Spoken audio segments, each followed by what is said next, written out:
Right, joining me now, foreign editor at the Australian newspaper, Greg Sheridan. Greg, I want to start with a wash-up of this Thorburn issue. This has gone on now for 3 days. Obviously, Australians of faith feel rejected and marginalised. I shouldn't just say faith. Let's correct that. Christian Australians, I think, are the ones that feel under siege.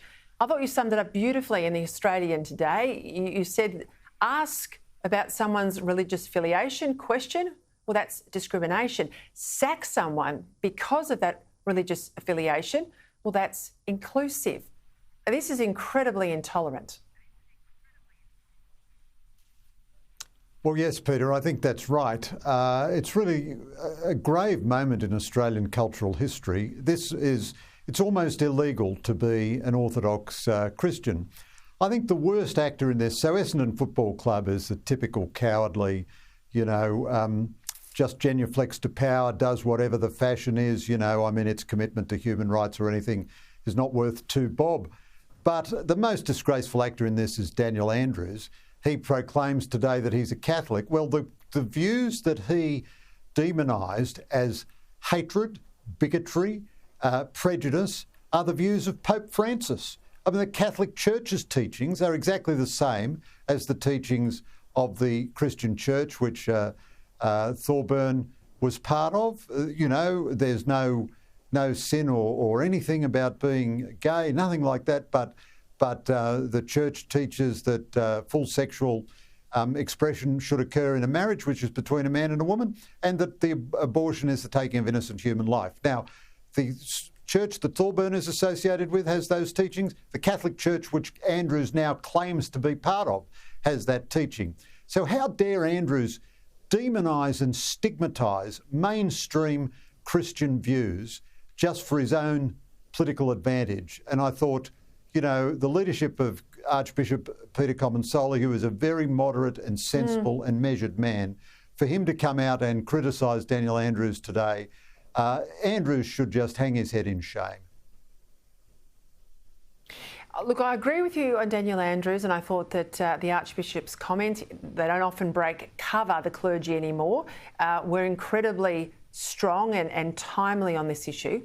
I went back and looked at the last couple of days. I think this comment now I'm going to play from the Essendon chairman. When the story broke and he said this, I just couldn't believe it. Have a listen. In interview processes, you're not allowed to ask about people's religious. It's against the law. But what we did, as soon as we saw them, we acted.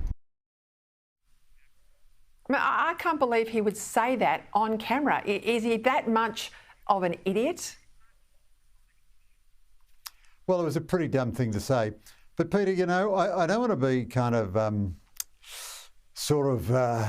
disagreeable about all this to anybody, but I have to say it was great to see Peter Dutton defend Thorburn, but even Dutton said something quite idiotic at the start of his comments. He said that pastor's comments are abhorrent, and I want to put that on the record. Well, what on earth was Dutton talking about? What is abhorrent here in traditional Christian teaching? So the Liberals have shown a flicker of life on this issue, just a flicker of life. And, God bless them, that's great. But they had to begin their defence of Thorburn by saying the pastor who expressed orthodox mainstream traditional Christian views was abhorrent. And I think the whole thing just sums up a very dark moment in Australian cultural history. I agree with you, and I don't think it's going to go away easily. And I remark again the commitments made in 2016 by Prime Minister Malcolm Turnbull that there would be protections for people of faith. Now, I was uneasy codifying stuff that we have as a right, but nonetheless, we're now many years on, and none of that under a Conservative government, under a coalition government, was ever progressed. Let's go down to this issue of the Albanese government's decision to repatriate Islamic State supporters to Australia. The Deputy Mayor of the Fairfield Council in Sydney has got Syrian community links. He says people don't want Islamic State sympathisers, supporters in the community. The new federal independent, Di Lee, just as strong on this issue. She said her residents of Western Sydney are offended by the idea of repatriations. She said it was very hurtful to Christian refugees and her Southwest Sydney electorate. Now, not hard to understand. I wrote about this today. It doesn't have my support in the Australian. Close to 1,000 comments one or two maybe backing Albanese, but a lot of anger in the community on this. Greg, what's your view?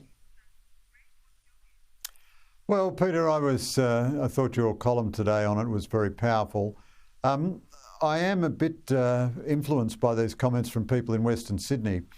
You know, whenever anybody does anything that's heroic and brave at a government level, it's the poor people who end up paying the price. I bet these folks, when they come home, are not housed in Wallara or any of the Teal seats. I bet they're housed in Di Lee's seat or the seat of, you know, someone else in Western Sydney. I think I am torn here because I think the children, I mean, I really agree with what you said in your column today. I have no sympathy for adults who chose to leave Australia to go and support Islamic State in Syria. They've made their own bed and they can lie in it. But I do have enormous sympathy, and I think we have a national duty of care to children who are by definition innocent. But this is a very risky operation. I agree entirely with people who point out the risk. All right, Solomon Islands, their PM is meeting with our PM. There was a series of meetings today in Canberra, minister-to-minister meetings, obviously, in the two leaders. And then there's a dinner at the Lodge tonight. Can we get the relationship back on track? Are we getting it back on track? And how much is China pulling hard in the other direction? Well, I do think the previous government is open to a little bit of criticism in that Maurice Payne hadn't been to the Pacific more than once in 2 years or something like that. So that's a bit bizarre. And at least you can certainly say about the Albanese government, it's been extremely active. You know, Penny Wong, if she gets frequent flyer points for every time she goes to the Pacific, she's got a few first-class trips to Paris in her back pocket. But Sogavare is a very weird guy. He's very mercurial. He's all over the shop. He lives a great deal in his own head.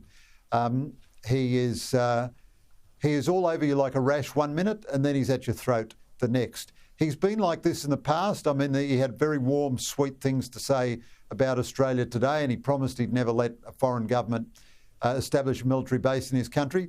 But the truth is, his word is not worth much, and he's extremely changeable. On the other hand, we just have to manage him because a Chinese naval base in the Solomon Islands would be absolutely catastrophic for Australia. And we need to be all over that relationship. And so for Albanese to bring him to Canberra, wine him and dine him at the Lodge, all of that, that's good. The relationship is good at the moment. There's no guarantee it's going to be good in 6 months' time. And look, just quickly, I'm almost out of time and I've got to get your view. This missile launch towards Japan or in the Japanese zone from North Korea. Yeah, the North Koreans are behaving very aggressively at the moment. They don't like the new South Korean government. They object to the resumption of military exercises between South Korea and the United States. One of the stupidest things Trump ever did was cancel such exercises. But they don't have many moves available to them. Firing off missiles is one of the only moves. But, you know, I'm not altogether secure that the Chinese won't try something on Taiwan or the North Koreans won't try something, given how extended NATO and the United States are in supporting Ukraine at the moment. So North Korea remains intensely dangerous, and these missile launches breach all kind of rules and so on. But that's in a sense what we expect from North Korea. I'm going to leave it there. Greg Sheridan, thank you.